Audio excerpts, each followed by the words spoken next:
On Oblivion by Morian Zenas.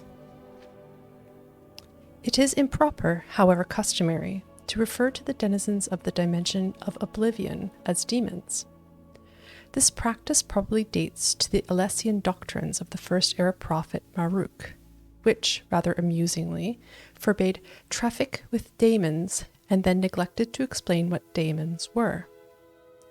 It is most probable that daemon is a misspelling or etymological rendition of Daedra, the old elven word for those strange, powerful creatures of uncertain motivation who hail from the dimension of Oblivion.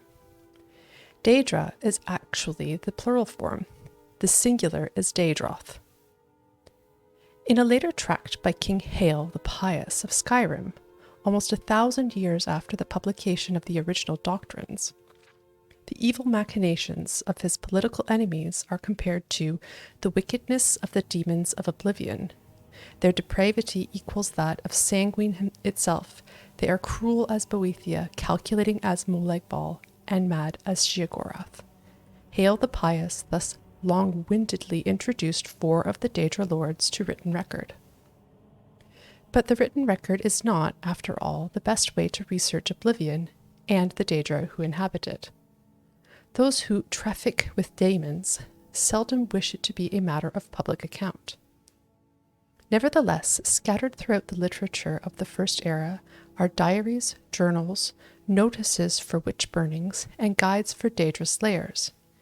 These I have used as my primary source material.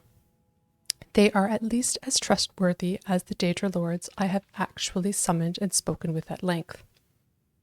Apparently, Oblivion is a place composed of many lands, thus the many names for which Oblivion is synonymous: Cold Harbor, Quagmire, Moonshadow, etc. It may be correctly supposed that each land of Oblivion is ruled over by one prince. The Daedra princes, whose names appear over and over in ancient records, though this is not an infallible test of their authenticity or explicit existence to be sure, are the aforementioned Sanguine, Boethia, Molag Bal, and Sheogorath, and in addition, Azura, Mephala, Clavicus Vile, Vernima, Malakath, Hormaius or Hermaeus or Hermaius or Herma, there seems to be no one accepted spelling, Mora, Namira, Jigalag, Nocturnal, Mehrunes Dagon, and Periite. From my experience, Daedra are a very mixed lot. It is almost impossible to categorize them as a whole except for their immense power and penchant for extremism. Be that as it may, I have here attempted to do so in a few cases, purely for the sake of scholastic expediency. Mehrunes Dagon, Molag Bal, Periite, Boethia, and Vernima are among the most consistently demonic of the Daedra, in the sense that their spheres seem to be destructive in nature.